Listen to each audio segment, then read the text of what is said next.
पावसाची सुरुवात तर झालीच होती आणि मला जायचं होतं शांत ठिकाणी. मग मी निघालो माथेरान एक्सप्लोर करायला, कारण की माथेरानला मी आतापर्यंत कधी गेलोच नाही. फायनली मी पोहोचलो अमन लॉजला. आता अमन लॉज होती टॉय ट्रेन, पण टॉय ट्रेनमध्ये जाण्याची माझी इच्छा नव्हती, कारण की चालत जे नजारे दिसले ना ते अप्रतिम होते. माथेरान रेल्वे स्टेशनच्या जवळच होतं एक रॉयल हॉटेल. तिथे मी चेकिंग केलं.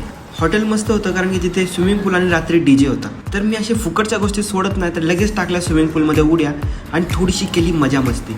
मग मी निघालो फ्रेश होऊन जवळचा पॉईंट कव्हर करायला. तो होता खंडाळा पॉईंट.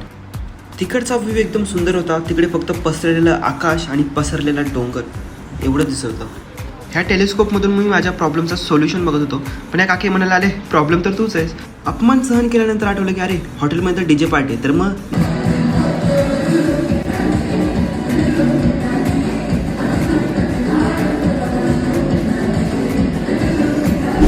थकून मापून चिकन थाळीवर ताव मारून मी संपवला दिवस पहिला. माथेरानचे ऑलमोस्ट मी सगळे पॉईंट कव्हर करायचा प्रयत्न केलाय. तर भेटूयात दिवस दुसऱ्यामध्ये, क्योंकि कहाणी अभी बाकी है मेरे दोस्त.